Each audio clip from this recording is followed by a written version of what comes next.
on Star Radio UK to get all the information and tips that you need to become a successful entrepreneur and become financially free. Remember, don't let life dictate to you.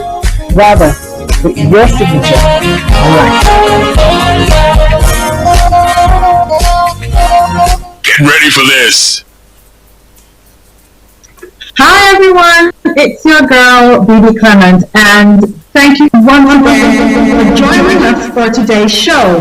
This is the Bebe Means Business show, and this is your weekly show where you get all your tips, your advice, learn as much as you can, listen to great speakers. We have great guests on the show, knowledgeable guests about different aspects about business. You can learn anything and everything you ever wanted to know about business from this show. Instead of having to go and invest thousands and thousands of pounds on loads of seminars, just tune in every week on Tuesdays at 1:30 and you'll get all the information you need about the Bebe Means Business show. If there are specific areas actually of business that you would like some information about or you'd like me to talk about, just let me know, and I will try my best to ensure that we do that and cater for your needs. But I want to thank everyone that has joined us every week. And last week was such a good show. Last week we were talking about how company through change. And as you well know, I mean, COVID-19 has probably been the greatest global change that has occurred and affected businesses throughout the world. But there are other kind of changes that can occur in your business that are not as dramatic, but still have a large bearing on morale of staff and the direction of the company that has to be handled with care. So I had my guest speaker last week with Remy Okeshola, who's the managing director of R&D Management Consulting. And it was really good to have him, and we were sharing tips on what you can do on ensuring that change is implemented with the least amount of interruption to your business and indeed, most importantly, to your staff. So just want to quickly give a summary of what we discussed last week and then we'll go on to what we want to talk about today. So we talked about how important it is to be able to give your staff direction when a change occurs. And we talked about the way to communicate the change to your staff is so important, because if you're not able to get the buy-in of your staff in relation to the change that you want to implement, knowingly or unknowingly, your staff will sabotage your change. And we spoke about the importance of understanding the kind of emotions that have to be overcome in order for your staff to buy into your change.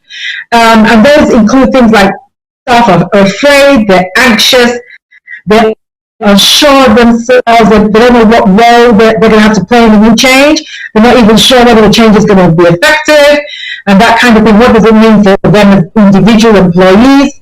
That kind of thing. And the way you communicate the change and the way you implement the change throughout that period is vital in overcoming those fears and anxieties that the staff may have that may inadvertently affect the way that they do their job and they carry out your business in your name. So we spoke about implementing what I call a HIS strategy. And a HIS strategy is a high involvement strategy where staff feel that they're involved in the change that is occurring. It's not happening to them, it's happening with them. So when people start to believe and understand that this change is happening with them, it makes them feel less that they've lost control of their role, makes them feel more in control of what is happening. And that's really, really important to your staff. We talked about having a time frame, a specific time frame for the change. And we talked about you buying the change yourself, being understanding of the change and the role that you are playing in the change and sharing that with yourself. And what would you need to do to be able to measure whether this change has been worthwhile or whether it has been successful by way of business? So those kind of things are all that we discussed last week. For those of you who are just joining us, it's your host, Bebe Clement, and you are very welcome to the Bebe Means Business Show. Like I said, this is the show where you get to have all your questions answered in relation to something that we may discuss today that you want some advice on. You can send us in your questions. It's a live show, and so it's interactive. And you can hook up with us via Twitter. Our Twitter handle is @StarRadio UK, or you can text or WhatsApp on 07539 661 744, or email us at info@StarRadio UK, or join us via Facebook at Star Radio UK. So let's get down to what we wanted to talk about today. And I thought the last few weeks has been pretty intense, and the longer this whole COVID thing goes on, we're under a lot of pressure. There's a lot of anxiety about where is business going to go, what's happening. People are having to close down, lay off staff. So I thought today we'll just chill. For everybody that's watching, just breathe. So today I'm just going to be giving tips. Nothing too heavy happening up in here today. Just today I'm going to give tips for business success and wealth creation. That's what I'm going to be sharing today. So if you haven't already done so, tell a friend, quickly text a friend, let them know that we're on. Tips for business success and wealth creation. About your financial future, but you don't know what to do, I'll be sharing some tips that may help you. If there are problems on the horizon in relation to your business and you're looking for survival techniques, then this is the show for you. Okay, so let's look at some of the tips that I can give you. Right, the first one is something I'm really, really passionate about, and that's collaboration. Collaboration. Now, what has previously happened, particularly in the Black community, is everybody is doing their own little thing in their own little corner of the world. And we're struggling on our own, trying to make it work. And those of us who have been doing that for long enough, we realize that actually that can only get you so far. After a while, you realize that you cannot. It is counterproductive.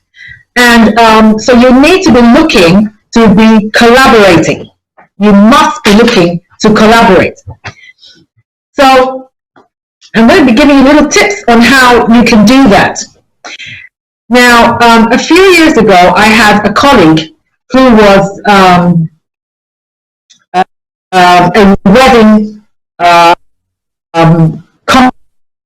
wedding conference organizer. So he organizes conferences about everything to do with weddings. So you'd have florists there, you'd have people who sold gowns, caterers, DJs, all this kind of thing. So there's a whole exhibition all about weddings and how to plan a wedding, that kind of thing.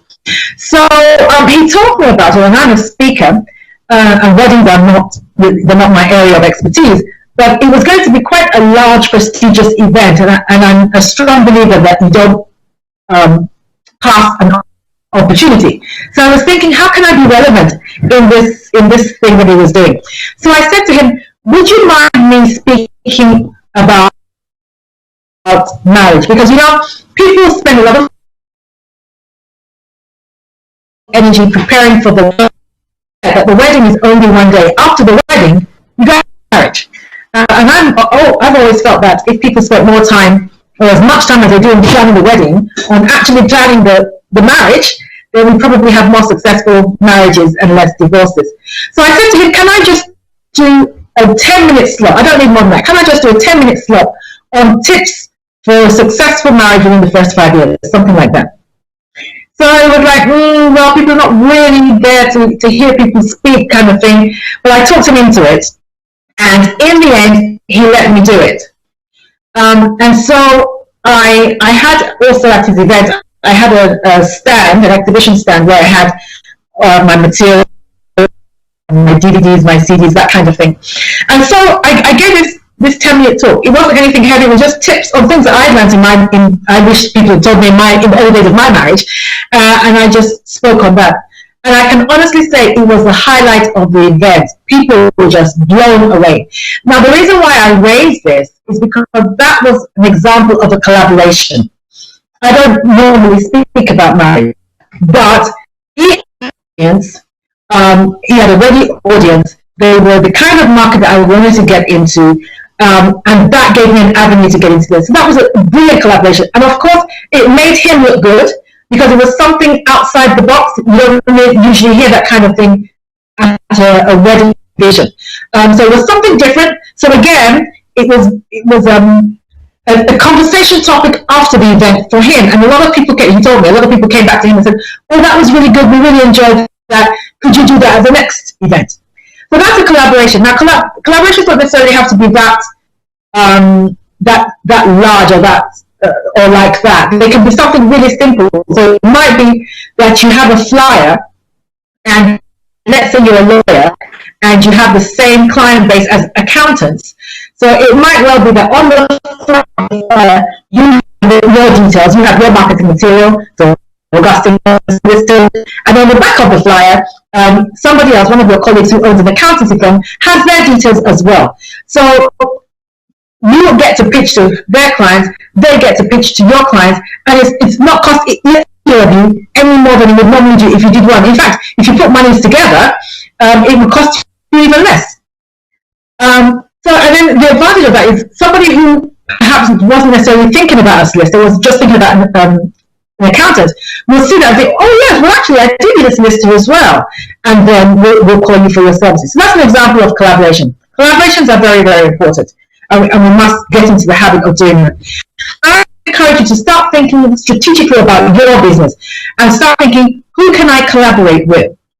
So for example, let's say you're a caterer. You start thinking of, who else do I share a client pool with? You share a client pool with wedding organizers, with cake makers, with hall decorators, video guys, photographers, those kind of people. That's a whole pool of people that you have the same kind of client base. Why not collaborate with them? Why not tell them, listen, anytime you go out to pitch my services as well, and I will give you a referral fee for any client that comes my way. So that's the kind of thing that you need to do. But you need to look for people who are reliable and who are affordable. Make sure you don't have people who will mess up your name or give shoddy service, because it will come back and bite you and will affect your customer service. So don't let that happen. But look for people who are reliable, responsible, and reputable and affordable, and collaborate with them. Okay, the next thing that you need to do is, I want you to begin to look at your business as a tree. All right, and I'll show you what I mean. Trees, as you know, they grow branches, and on those branches grow stems and leaves and everything like that. I want you to look at your main business as a tree. And your job, I know I've said this in past programs, what I tend to do is to look for one client, deliver a service to that client, and kind of push that client to the side and look for new clients, and that is counterproductive. What you need is repeat business. And the way you repeat business is if you widen the remit of the services that you are able to offer that client. So going back to what I said, that I want you to begin to see your business as a tree and look for how it can sprout. And I'll give you a practical example of some of our businesses. Now, we have a legal magazine called Law Digest. And that magazine is a premier magazine for African lawyers globally. So in the magazine, we have legal articles, we have companies that advertise in it, that kind of thing. We have adverts and stuff like that. So on the back of that magazine, because it's aimed at African lawyers, we decided to start doing conferences, legal conferences in Africa. So the main business was the magazine. Now it's beginning to get branches. So we started doing an annual conference in Africa. Now the conference topic that we chose was asset recovery and international litigation. And so even though the magazine itself is aimed at lawyers, but the conference has a wider remit. So the conference also engaged accountants, asset managers, finance houses, banks, professional associations, those kind of people, government agencies all those kind of people. So now, even though it's a legal conference, we now have access to a wider group of clients. So can you see how something that started as a magazine, that was the main business, that's the tree, now grew branches, and not only did it grow branches, it now catered for a wider group of people, not just lawyers. So the original target audience was lawyers, but now because it's growing branches, it is appealing to other groups of people. Now, those people that attend the conference, of course, they pay to attend the conference. People want to speak at the conference, they pay to have a speaking slot at the conference. So that's another income stream. Then we have people who have exhibition stands at the conference. They want to plug their products and their services at the conference. They pay to hire those exhibition stands as well. Then we have sponsors of the event because it looks good, it's very reputable, we have a very good name. So they want to be seen to be associated with our brand. So they want to sponsor the event. We have law firms from all over the world actually that come along and they want to sponsor the event. Not just law firms, we've had property companies, we've had banks and all those kind of people try sponsor the event. So again, that's another income stream. So something that started just as a magazine grew into something that we could never have envisaged, now catering for a completely different set of people. Completely different set of people, and in the process attracting and establishing different income streams from there. From that, we then decided, okay, let's have an award night in recognition of lawyers who are doing something noteworthy, something of worth in their different jurisdictions, developing the legal profession in their particular jurisdiction, their country. So we do that now. Every year we have an award night for African lawyers in Africa. And again, that has started another income stream because, of course, people pay an entry fee to come in. We have sponsorship. Again, that's another another income stream. Again, we have people who have exhibition stands. That's another income stream. We are able to facilitate meetings because a lot of companies come from the West and go to us. So they're able to facilitate meetings, and we charge a fee for that because they need to know who they can meet with in Africa, who they can collaborate with, who's who. We know who's who. We know who's worthy of your time. We know who will make a good collaborator for your business. So we facilitate meetings for them, and we get paid for that as well. So can you see an example of how once you begin to look at your business as a tree that must grow branches, your brain will begin to go into areas, it will go into overdrive and begin to think of things that you would never have normally thought of if you just have tunnel vision in relation to your business. Okay, so the next thing is a lot of people are under the misconception that in order for them to do well in business, they have to have some new, innovative, out-of-this-world idea that nobody's ever thought of before. And believe me, nothing could be further from the truth. You can just put a slant on an old idea. It doesn't have to be something new. Let's go back in time. I'll give a couple of examples, but let's go back in time. Let's look at McDonald's. Now, McDonald's was bought over by Ray Kroc in 1961. And McDonald's in itself existed before he bought it over. But even before, irrespective of McDonald's, they were selling hamburgers. So hamburgers, of course, existed outside of McDonald's. There were hamburger stands all over the place.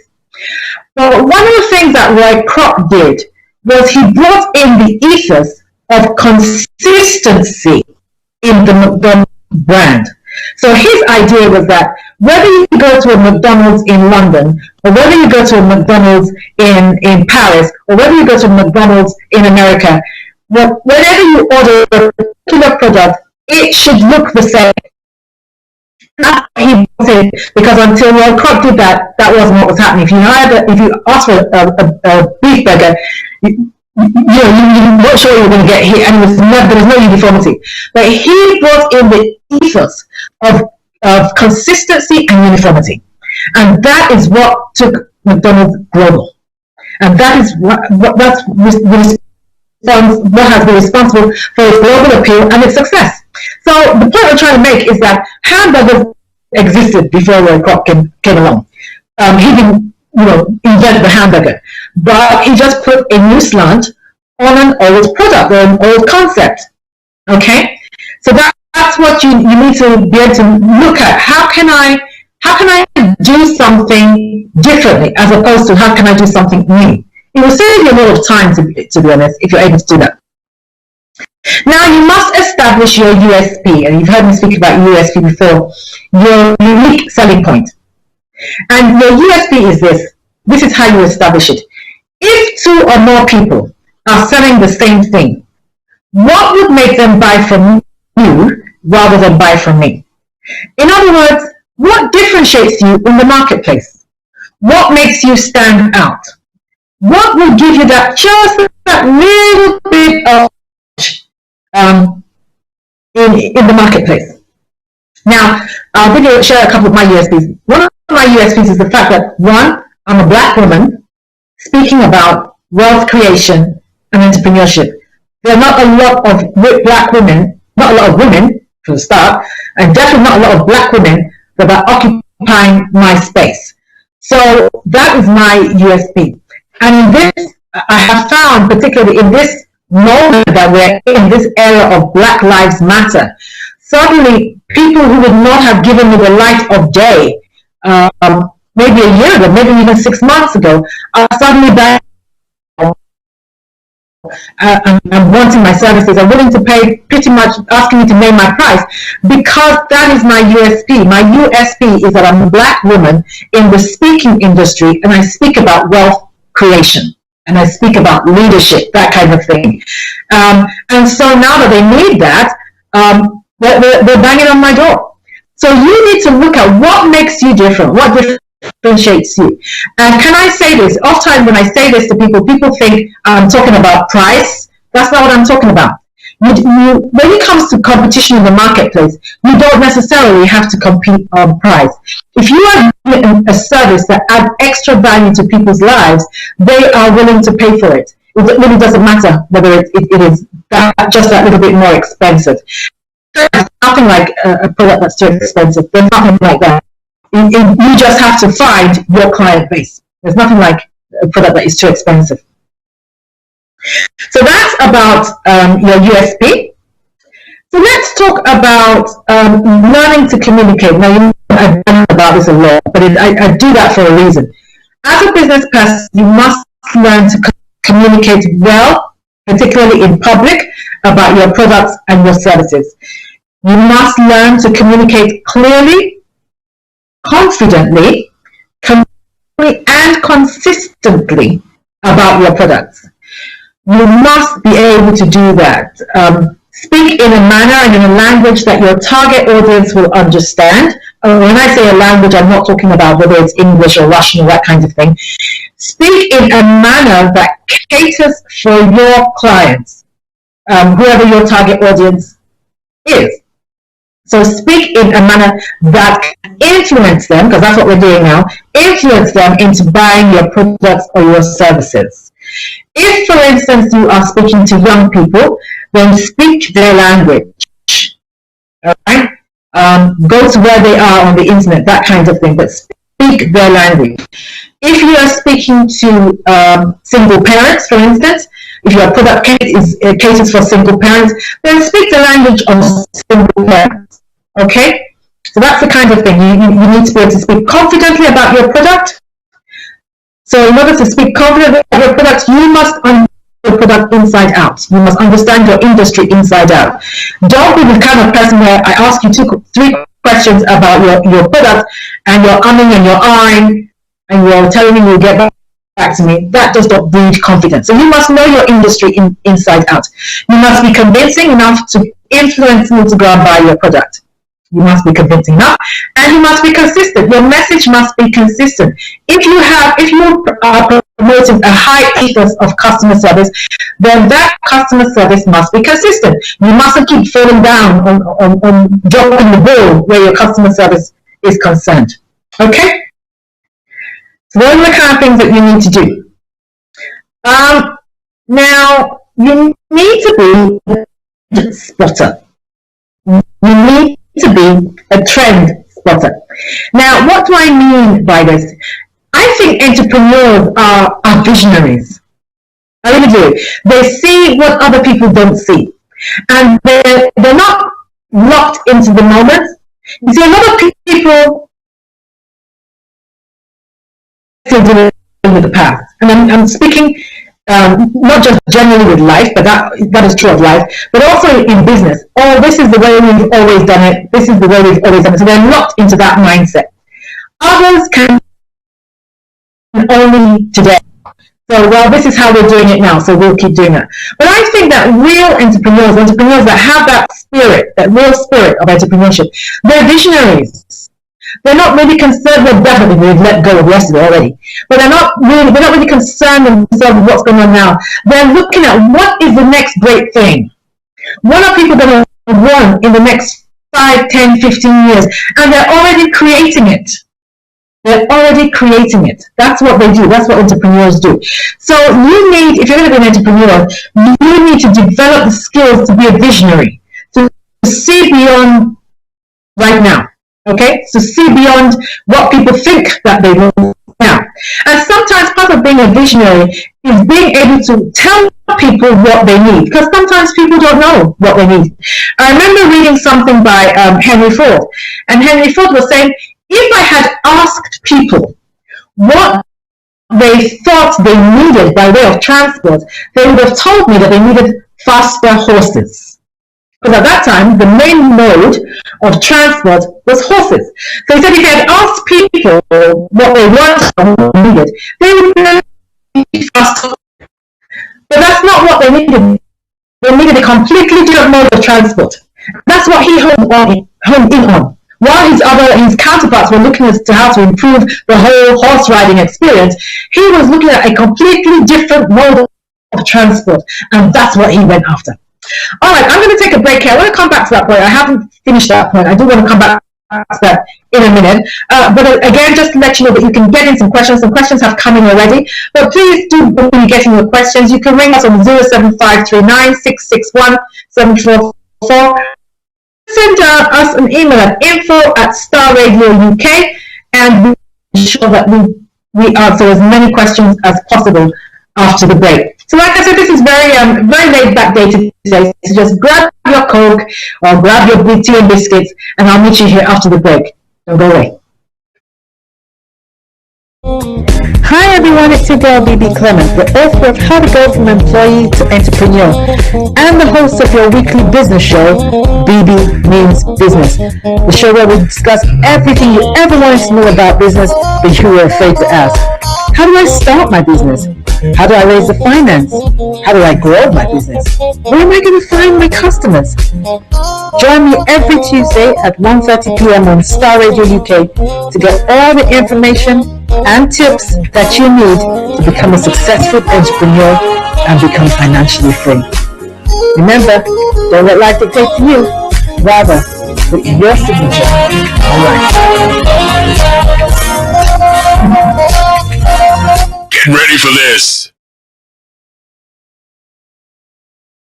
Okay, ladies and gentlemen, welcome back. I hope you've got your tea and biscuits and you've got your Coke or whatever it is that you're drinking. Or if you're drinking something a bit stronger, that's fine. So it's in the afternoon. I won't tell you. But just before the break, I was about the need to be successful in business and to grow your business and to create wealth. So I'm going to come back to that in a minute, but I want to take some questions now. The first question says, thank you for the tips for business. Unfortunately, I missed the beginning of the program. Okay. Would you mind posting the tips on your website and I can download them from there? Oh, okay. Thank you and keep up the great work. Thank you. That's from Palm. Palm, thank you very much. Yes, I'll do that. special request there. I'll put the tips on my website, and you can get them from there. Just the highlights of what we spoke about today, and you can get them from there. I'll do that. That was a good idea, actually. Thanks for that, Pam. The second thing was, dear Bebe, I've just finished reading your book, How to Go from Employee to Entrepreneur, which is quite a riveting read. Oh, thank you very much. I, however, feel that it needs a sequel. Are you considering writing a sequel? And if so, wow, well, if I can find the time, I probably will. But I'm writing another book at the moment, which I will give you details of later in the year. But yes, if I can find the time, I will write a sequel. Thank you very much for that. Okay. Thanks for your advice last week. We're now looking at the few opportunities to invest in, which is both exciting and scary at the same time. Are there tips that you can give on what we should be looking at in making our investment decision? Okay, that's from Trevor. Well, what I'm about to speak about regarding trend spotting might help you in what you might be looking to invest in. So stay with us, Trevor. I've got some tips for you later on with that. Let's see. Thank you, dear Bebe. Thank you for your advice on dealing with my partner. Oh yes, a few weeks ago we had a question from Anyton about his partner. He was saying that his partner was not the lines that they had agreed longer. So thank you for your advice on dealing with my partner. We tried the strategy, different expectations. Okay, he business like one. Given that he has a large portfolio inherited from his father, but the business is my only source of income. Unfortunately, we don't have a partnership agreement, which was a mistake we made at the beginning, never to be repeated. Yes, I'd like to discuss with him going our separate ways before our persistent conflict kills the business and our friendship, which I value. Do you have any strategy that I can adopt to broach the subject of buying him out? He's richer than I am, so I need to ensure that the resolution does not turn on who has the deeper pocket to buy the other one out, as I will lose. Wow, I'm really sorry, and to hear about that kind of business dilemma. It's so sad that kind of thing happens, but it's good that you had the conversation. It's so good that you had the conversation, because now, like you said, it is clear his reasons for not putting his weight are clear. He sees it as a hobby. So I think this is something we can all learn from. When you go into partnership with someone, make sure, and this is not actually the first time I've heard this, I know of somebody else who had exactly the same problem. Make sure that the person you're going into business with is all in like you. And Anyton mentioned something. He said he doesn't have a partnership agreement. That is a huge mistake. Huge mistake. Don't think because you're going into business with a friend or you're going into business with a family member that it's okay for there to be an informal agreement. This is business. It's called business for a reason. It's not friendship. It's not family. It is business. And like he said, now he's under fear that if he's not careful, if this is not handled right, it's not only going to affect the business, but more importantly, it's going to affect the friendship. And so, can I advise that you actually get a professional mediator in? I think that is important, because the mediator will be he's impassionate, so he's not emotive in this, as indeed both of you will be, and that's what's going to affect your friendship. So doesn't matter how much it costs; they're not that expensive actually. I can speak to you after the show and recommend a couple for you. Ensure that you have a mediator who can talk through this whole thing for you, and have strategies for how you can exit the business, whether you exit it or he exits it, how you can exit the business with as little pain as possible. Okay, I'm going to take one more question. Do I have any more? Yes. Right, I have heard so much about the government bounce back loan facility, but I'm still unsure as to whether I should apply for it or not. I'll apply for it. But business is cash positive and I'm wary of taking on loans. But I have been advised that due to the uncertainty in the economy, the more cash that I have, the better my ability to weather the storm. Do you think it is a good strategy to take the loan just to bank it for any rainy day? Yes. Take the loan. Whoever advised you is right, and that's for two Thank you very much for that question. And my advice goes to any other small business that's listening. Take as much as you can. The interest rate at the moment is very, very low. The repayment terms are also quite favorable. And you're so right, cash is king. And cash is going to be even more important in the coming months, even as COVID lives, because the lockdown is really not the issue. The ripple effects on business is what is really going to affect the businesses. It is a ripple effect. It's not even just the virus itself. The virus itself, of course, has damaged us drastically. But I think that I don't want to be a prophet of doom, but I think the worst is yet to come. So get the cash as much as you can. And if you can find something else to invest it in that will yield an interest while you're waiting to decide what to do with it, then do that. There's no point in it just sitting in the bank. But yes, get as much cash as you can, because you don't know how long this is going to last. And for instance, if you're a company that is currently being propped up by furlough, once furlough is lifted or removed, I'm getting a call from a potential client earlier today whose employer has had to lay him off because they're anticipating that furlough is going to lift and they don't have enough work to keep him on.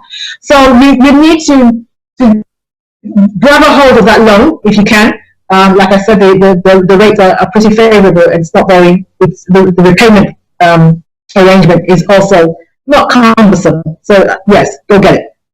Okay, so back to what I was saying, being a trend spotter. You must see what I was saying before. You must be on the map about Henry Ford and how he said if he had asked people what do they need, they said they wanted faster horses, but what they really needed was cars. Now, if you take somebody, for me it seems like yesterday, but now it's a long time ago, the guy that owns Carphone Warehouse, Charles Dunstable. Now, Charles Dunstable, when I first came to the UK in 1989, there was nothing like mobile phones. We didn't have that here.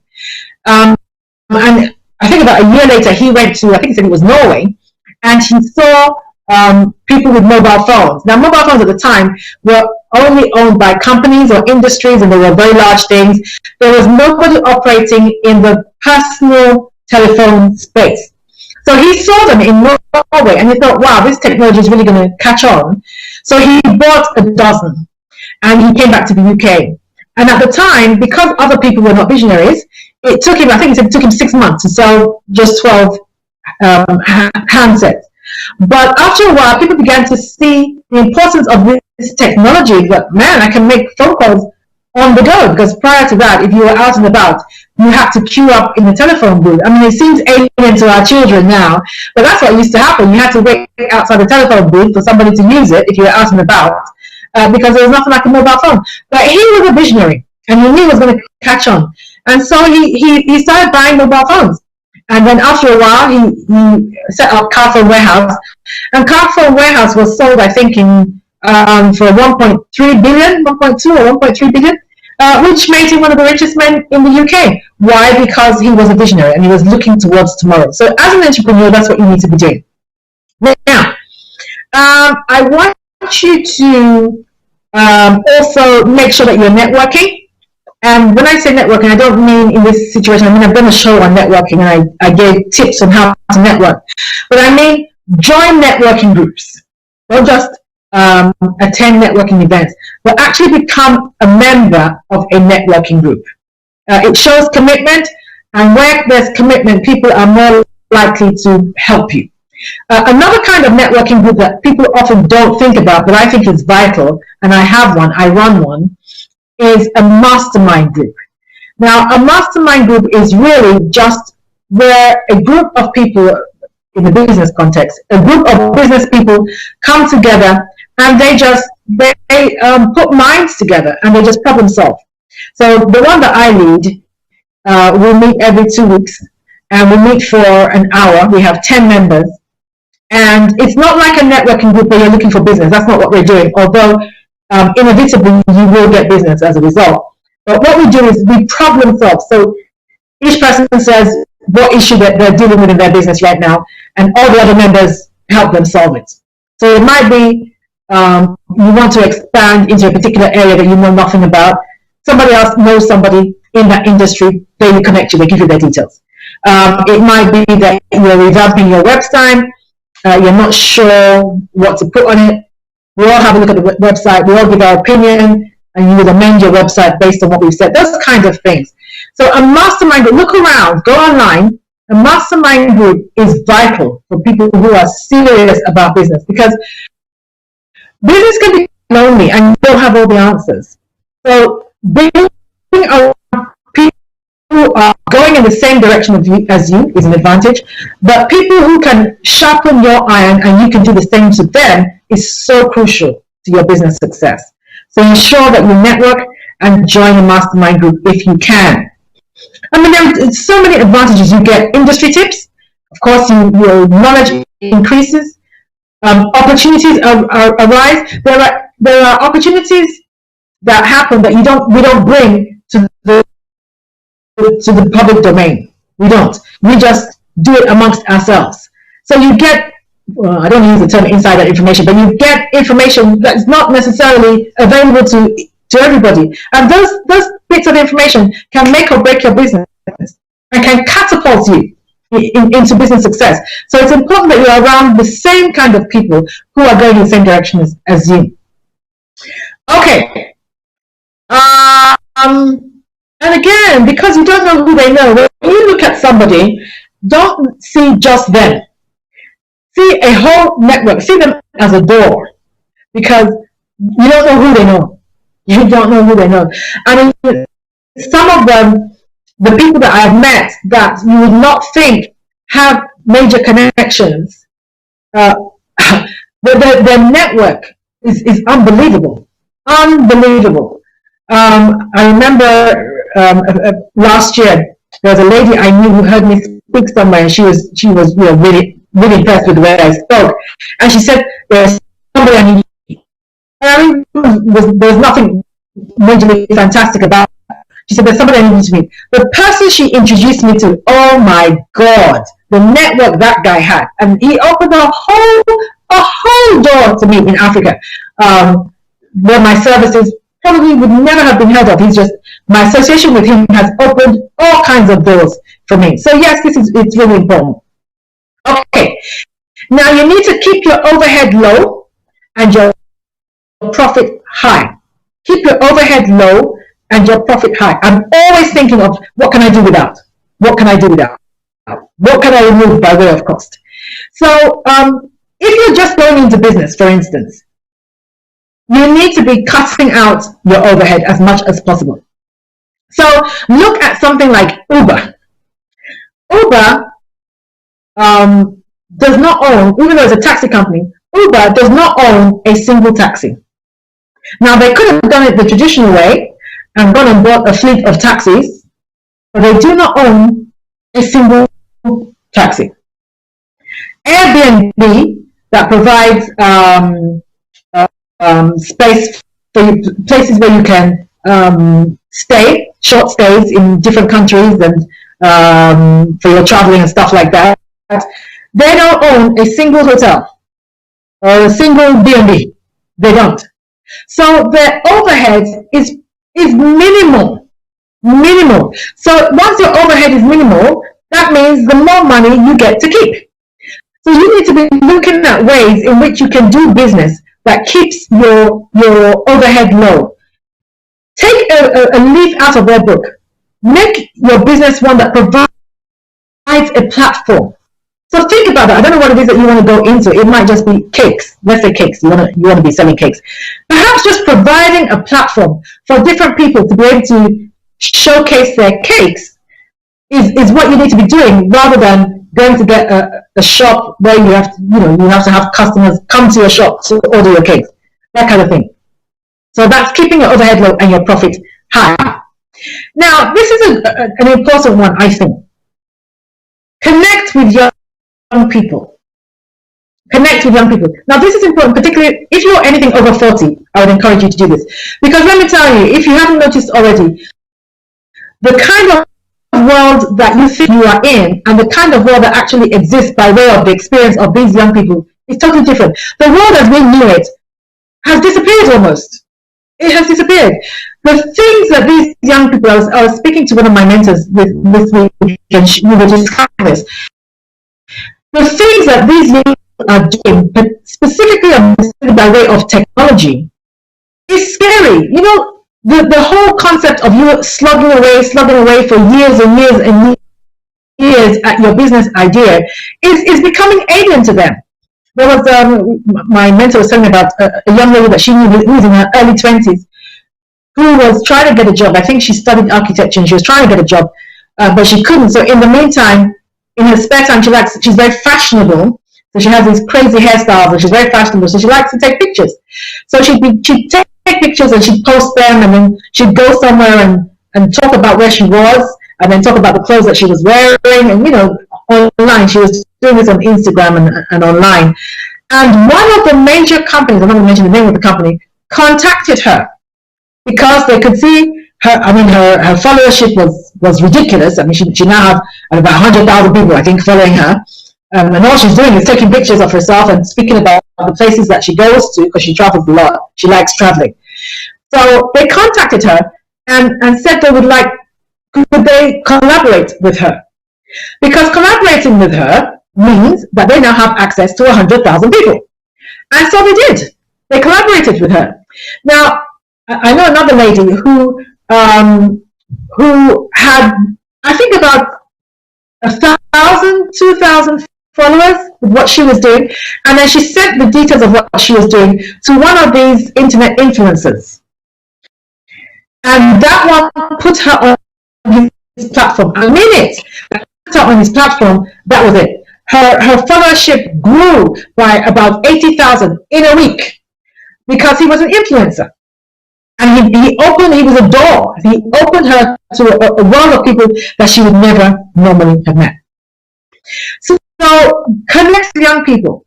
They're doing things like, we have 15-year-olds who are creating apps and becoming millionaires. They understand the technology of business in a way that we don't. So just before I came on the show, my son showed me something online that I just couldn't believe. I've never seen it before. And it's going to do wonders for the way I do my presentations. So connect with young people.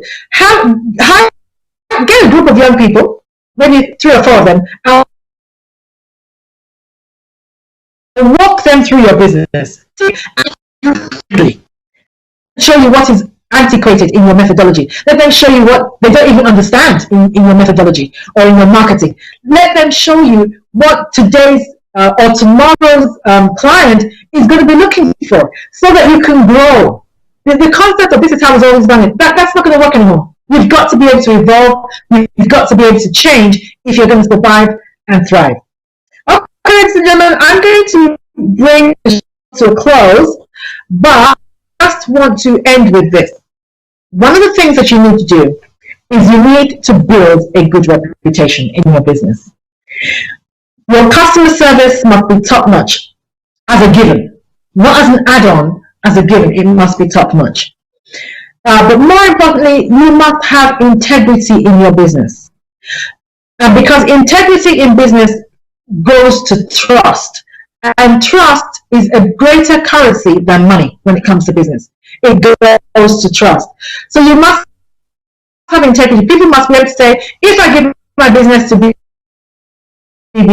I know if I do this Bebe, I know I get a result. If I ask Bebe to do something, I know her customer service will be top notch. People need to be able to say that about your business. You must build a great reputation. If I go to Bebe, she's the go-to person in her industry. If she can't solve it, it can't be solved. Those are the kind of things that you need to have people say about you. And in order to find out what people are saying about you, do some market research. Every year, I pick a percentage of my clients and I send out a questionnaire. And I'm very ruthless with this. I don't pick out people who I think are going to tell me nice things. I do a cross culture of people and businesses that have come in contact with me and have hired me, and ask them certain questions about the business and about the service they received, and if they were not happy with something, why weren't they happy? If they weren't happy, were we able to fix what they weren't happy about? That kind of thing. And from there, you can grow. From there, you can improve. From there, you can get better. And from there, you build a good reputation. Make sure that you have a good reputation in your business. Ladies and gentlemen, I want to thank you so much for coming along today. I hope you enjoyed it. Like I said, it was on purpose that we made it kind of laid back today. Just gave you some good tips. You've been listening to Bebe Means Business, and I'm your host, Bebe Clement, and I'm the author of How to Go from Employee to Entrepreneur, which you can purchase online at Amazon for £12.99.